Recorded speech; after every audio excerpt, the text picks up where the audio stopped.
ನಿಯಮಬಾಹಿರವಾಗಿ ಕಾರ್ಯನಿರ್ವಹಿಸುತ್ತಿರುವ ಇ-ಫಾರ್ಮಸಿಗಳು ಹಾಗೂ ಎಐ ತಂತ್ರಜ್ಞಾನ ಬಳಸಿ ನಕಲಿ ವೈದ್ಯರ ಪ್ರಿಸ್ಕ್ರಿಪ್ಷನ್ಗಳನ್ನು ಸೃಷ್ಟಿಸಲಾಗುತ್ತಿದೆ ಎಂದು ಆರೋಪಿಸಿ ಇಂದು ದೇಶವ್ಯಾಪಿ ಮೆಡಿಕಲ್ ಶಾಪ್ ಬಂದ್ ಆಗಿದೆ. All India organisation of chemist and druggist ಹಾಗೂ Telangana chemist and druggist association ನೇತೃತ್ವದಲ್ಲಿ ನಡೆಯಲಿರುವ ಈ ಪ್ರತಿಭಟನೆಯಲ್ಲಿ ದೇಶಾದ್ಯಂತ ಸುಮಾರು 12.40 ಲಕ್ಷಕ್ಕೂ ಅಧಿಕ ಕೆಮಿಸ್ಟ್ಗಳು ಮತ್ತು ಔಷಧ ವಿತರಕರು ಸಾಥ್ ನೀಡಿದ್ದಾರೆ. ಕಾರ್ಪೊರೇಟ್ ಸಂಸ್ಥೆಗಳು ನೀಡುತ್ತಿರುವ ಭಾರಿ ರಿಯಾಯಿತಿಗಳ ಪರಿಣಾಮ ಸಣ್ಣ ಮತ್ತು ಮಧ್ಯಮ ಮಟ್ಟದ ಔಷಧ ಅಂಗಡಿಗಳು ಸಂಕಷ್ಟಕ್ಕೆ ಸಿಲುಕುತ್ತಿವೆ.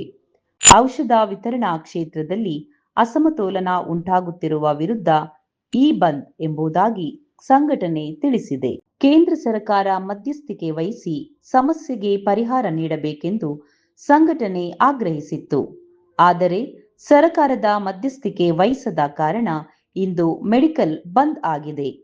ಮಂಗಳೂರು ನಗರದ ಪ್ರಖ್ಯಾತ ಮೆಡಿಕಲ್ಗಳು ಬಂದ್ಗೆ ಬೆಂಬಲ ನೀಡಿದ್ದು, Radha medical, Apollo medical, Medicare medical ಸಹಿತ ನಗರದಲ್ಲಿ ಕಾರ್ಯನಿರ್ವಹಿಸುವ ಮೆಡಿಕಲ್ಗಳು ಬಂದ್ ಆಗಿತ್ತು.